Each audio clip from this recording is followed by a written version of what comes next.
গপ্প নামে এক অলস বোকা ছেলে বাস করত। সে কোনো কাজ করত না, শুধু অলসভাবে যেখানে সেখানে বসে থাকত আর গল্পের আসর বসাতো। গপ্পর মতোই তার কিছু বন্ধু ছিল। সবাই মিলেমিশে এখানে সেখানে আড্ডাবাজি করত আর ঘুরে বেড়াতো। একদিন সকালে গপ্প ঘরে বসেছিল। এমন সময় গপ্পর কাছে শিপু নামের এক বন্ধু আসে। কিরে গপ্প, কি করছিস? কিছু করছি না তো, চল ব্রিজের মোড়ে যাই, আড্ডা দেই গিয়ে। ঘরে বসে থাকতে ভালো লাগছে না। এরপর গপ্প আর শিপু আড্ডা দিতে ব্রিজের মোড়ে চলে যায়। এমন সময় গপ্পের বাবা বাজার থেকে ফিরছিল। সে গপ্পকে তার বখাটে বন্ধুদের সাথে আড্ডা দিতে দেখে ফেলে। হারামজাদা, দাঁড়া, আজ তোর একদিন কি আমার একদিন। বাবা হাতে লাঠি নিলেন। অমনি গপ্পর সব বন্ধু সহ গপ্প পালিয়ে গেল। গপ্পর বাবা ঘরে এসে গপ্পর মাকে বলতে থাকে, এ কেমন ছেলে পেলে পুষে বড় করছো? জনমের অকর্মা, একটা কাজও করে না, সারাদিন টোটো করে ঘুরে বেড়ায় আর বোকাটে ছেলেদের সাথে আড্ডা দেয়। আজ হাতের কাছে পেলে পিটিয়ে ওর হাড় ভেঙে দিতাম। এসব কি বলছো? ছেলে বড় হয়েছে, আর বড় ছেলের গায়ে কেউ হাত তুলে? এগুলো বলেই তো ছেলেকে মাথায় তুলেছো, যে কারণে কোনো কথাই শুনতে চায় না। একটা কাজ করো, ওকে ধরে বিয়ে করিয়ে দাও। তাহলে সংসারের কথা আর ভবিষ্যতের কথা ভেবেও যদি তার মাথায় সুবুদ্ধি আসে। ভালো বলেছে তো, ঠিক আছে, আমি দেখি কি করা যায়। এরপর বাবা আর মা দেখে শুনে ভালো একটা মেয়ের সাথে গপ্পের বিয়ে দিয়ে দেয়।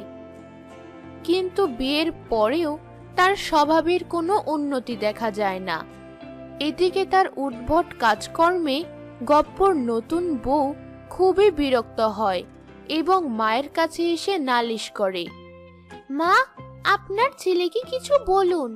সেই যে সকালে ঘর ছেড়ে বের হয়েছে, এখনো ঘরে ফেরার কোনো নাম নেই। তার বন্ধুদের সাথে সেই সকাল থেকেই ঘুরছে। ভাবছিলাম বিয়ে করালে ছেলে ভালো হয়ে যাবে। কই, তুমিও তো তাকে বেঁধে রাখতে পারছো না। কি, আপনার ছেলে বিয়ের আগেও এমন ছিল? হ্যাঁ, এজন্যই তো এই অকর্মাকে বিয়ে করালাম। তুমি একটু চেষ্টা করে দেখো মা, ওই অভাগাকে একটু সুপথে আনতে পারো কিনা। শাশুড়ির কথা মেনে বৌমা গপ্পকে খুঁজতে বের হয়। এদিকে গপ্পর বউকে বাড়ির বাইরে দেখে এলাকার কিছু দুষ্টু ছেলে তাকে খেপাতে থাকে। ওই যে গপ্পের বউ, গপ্পের বউ, ও গপ্পের বউ, শুনছো? এটা বলেই তারা লুকিয়ে যায়। গপ্পর বউ থমকে দাঁড়িয়ে এদিক সেদিক তাকায়, কিন্তু কাউকেই দেখতে পায় না। এরপর সে আবার পথ চলে। অমনি দুষ্টু ছেলেগুলো আড়াল থেকে বের হয়ে বলতে থাকলো, গপ্পের বউ, গপ্পের বউ। দুষ্টু ছেলেদের কথায় বউয়ের মেজাজ আরো খারাপ হয়ে যায়। রেগে মেগে সে তখন বাসায় ফেরে এবং গপ্পর ঘরে ফেরার অপেক্ষা করতে থাকে। সারাদিন অপেক্ষা করার পর গপ্প রাতের বেলা বাসায় ফেরে। আমাকে কিছু খেতে দাও তো, অনেক খিদে পেয়েছে। বউ কোনো কথা বলে না। কি হলো, কথা বলছো না কেন? আজ তোমার ঘরে কোনো খাবার নেই। যাদের সাথে আড্ডা মারো তাদের বাসায় খেয়ে আসতে পারলে না? আহা, এমন করো না, খাবার দাও আমাকে।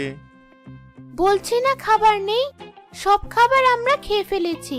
আর যা বাকি ছিল বাইরের কুকুরকে খেতে দিয়েছি। আর শোনো, তোমার মাথায় কি একটুও বুদ্ধি হবে না? বাড়িতে নতুন বউ রেখে বাইরের বখাটে বাটপার বন্ধুদের সাথে আড্ডা দাও?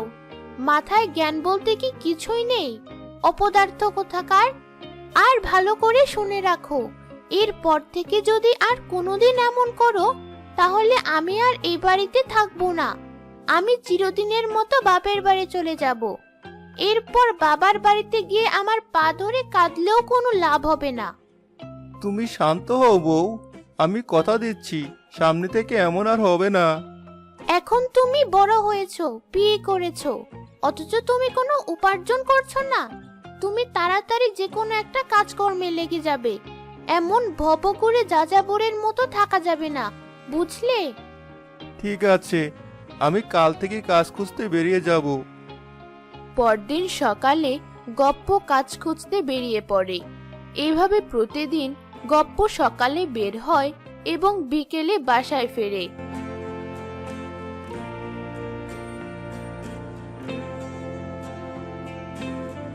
গপ্প যখন বাসায় ফেরে তখন বউ জিজ্ঞাসা করে, কি গো, আজ কোনো কাজ খুঁজে পেলে?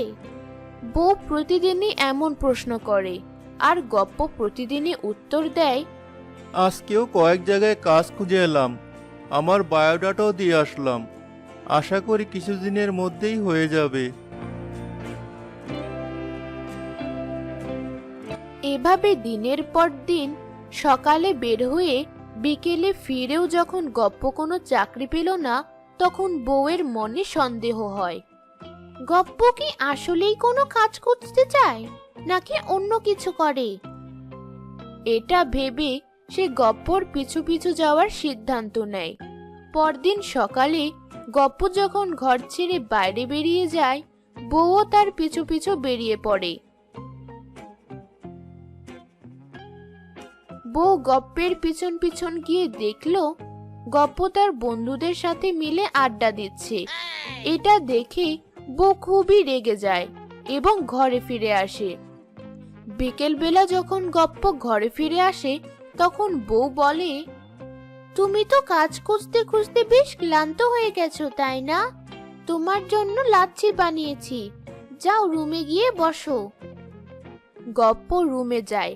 তখন বউ বাইরে থেকে দরজা লাগিয়ে দেয় এবং বলে, আজ রাতে তোমার জন্য কোনো খাবার কিংবা পানি নেই, না খেয়ে থাকো সারা রাত।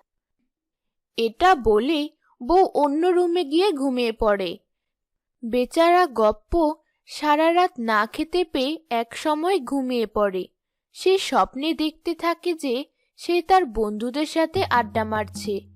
এমন সময় তার বউ একটা ঝাঁটা হাতে নিয়ে সেখানে আসে এবং তাকে চরম অপমান করে ঝাঁটা নিয়ে তাড়া করতে থাকে। এই অপমানের পর সে মনের দুঃখে একটি দড়ি নিয়ে ফাঁস দিতে যায়। সে একটি বড় কচু গাছ দেখতে পায় আর তাতেই দড়িটা ঝুলিয়ে দিয়ে নিজেও ঝুলে পড়ে। সাথে সাথেই কচু গাছের ডগাটি তাকে নিয়ে পড়ে যায়।